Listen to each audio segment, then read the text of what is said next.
In the last episode of History Traveler, we were in eastern Poland at the fortress city of Przemysl, or if you were an American like me, Przemysl.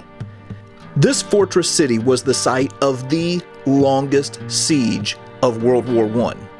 Originally built by the Austro-Hungarians, it was taken over by the Russians in March of 1915 and then promptly retaken by the Germans. This has been called the Verdun of the Eastern Front, or the Stalingrad of World War I.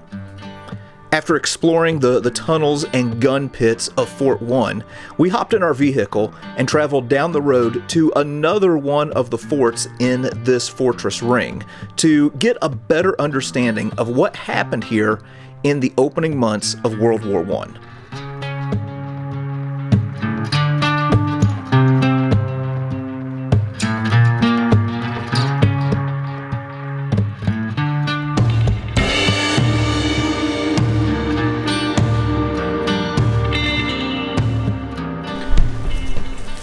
Okay, well, I've moved down the road just a little bit, and we're at one of those high spots now, overlooking the San River Valley. So, as the Russians, or if the Russians are going to be advancing on Przemysl, they're going to have to go through this valley right here.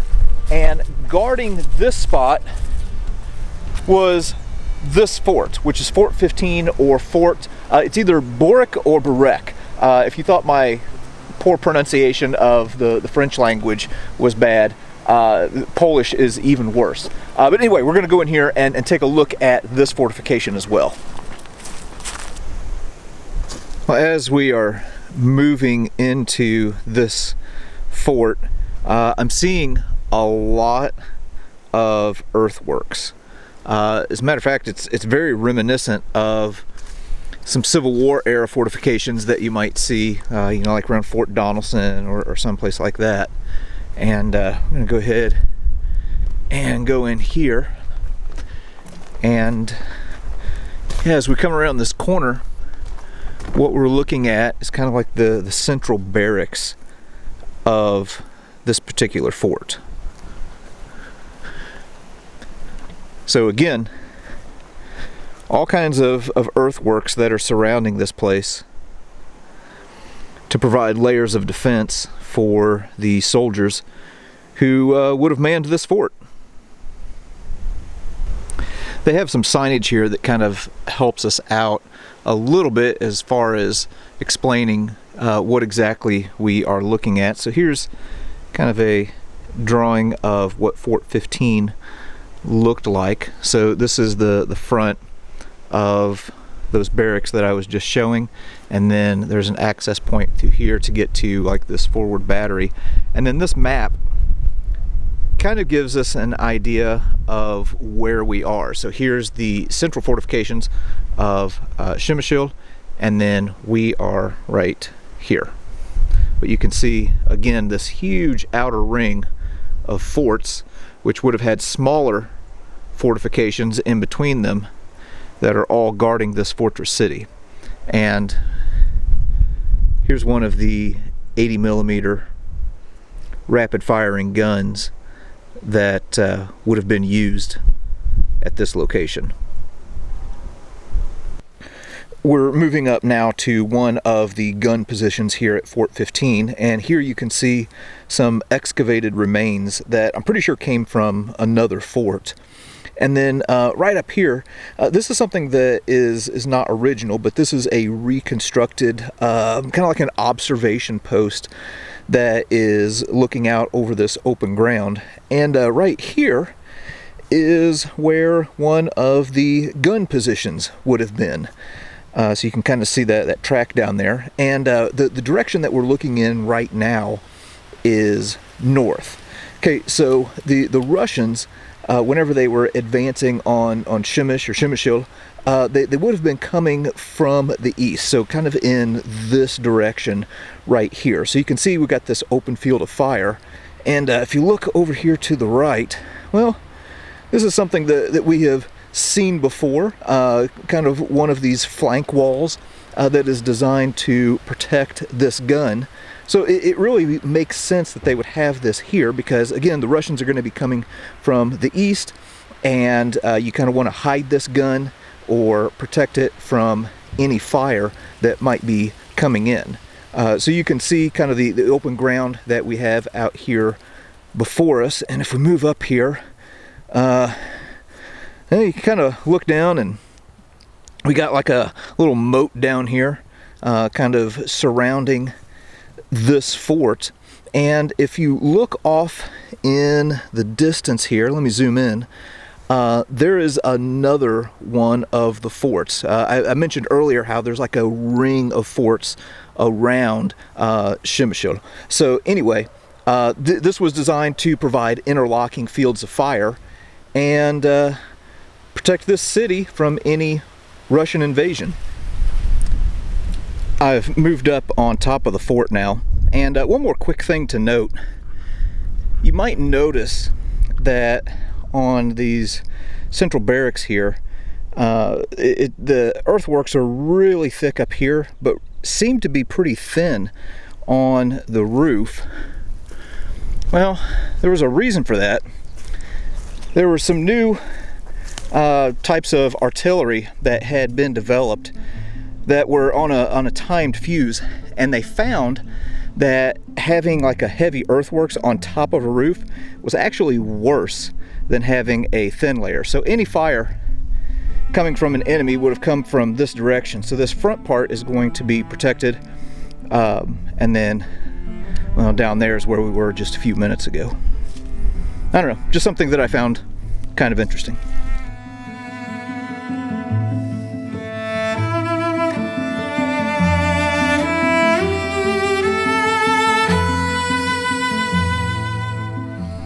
Moving along here, you can see here on the left side they have again some of these earthworks that are designed to protect the fort. So an Austro-Hungarian soldier or a Russian soldier who maybe would have taken over this spot would have been protected by these earthen mounds. And right here, what we're looking at are the remains of the armored battery.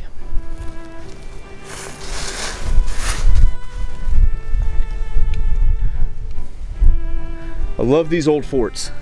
Just so interesting to me.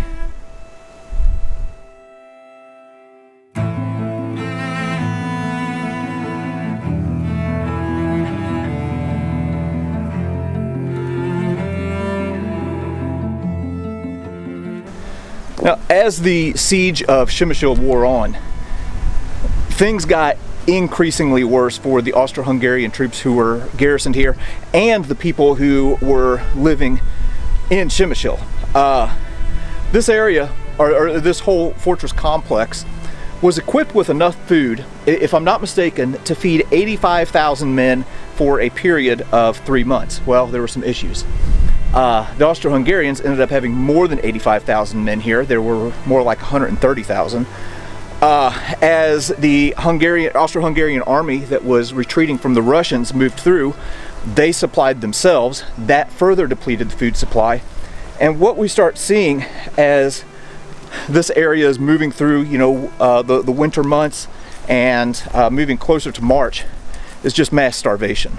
They slaughtered thousands of horses and were eating the horses. And by the time it got to March of 1915, the men who lived in this area were so weak that they could barely move from one place to another, much less launch any kind of attack. And with that, were forced to capitulate to the Russian army.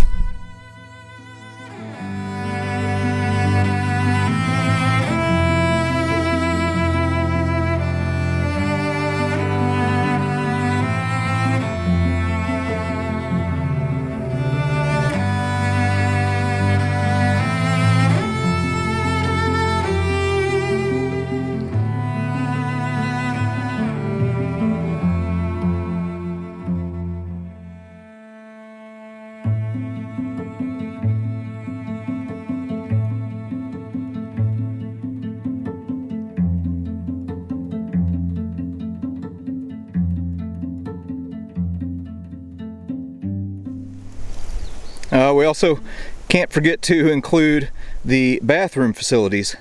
here at Fort 15. Very, very important. One more quick thing that I'm going to show before we head out. Now there in the distance, there is the fortifications that we were just looking at.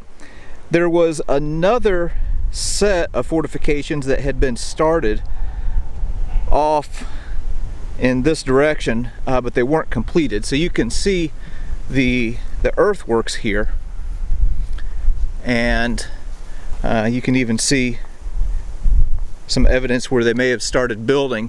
And off in this position, it looks to me anyway, like if you see these notches in the earthworks, these are possible gun positions that the Austro-Hungarians would have had that would have been facing more to the east. But in March of 1915, it wasn't Austro-Hungarian anymore. It was taken over by the Russians. But that would not last long.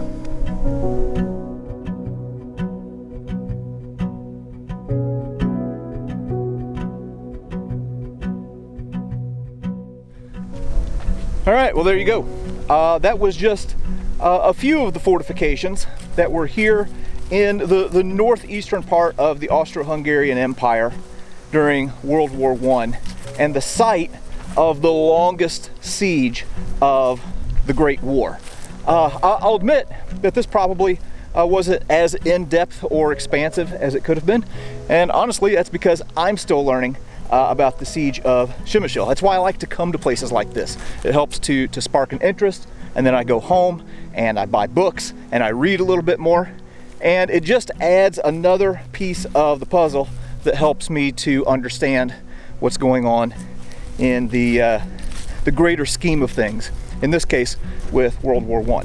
But anyway, as for now, we're off to the next place.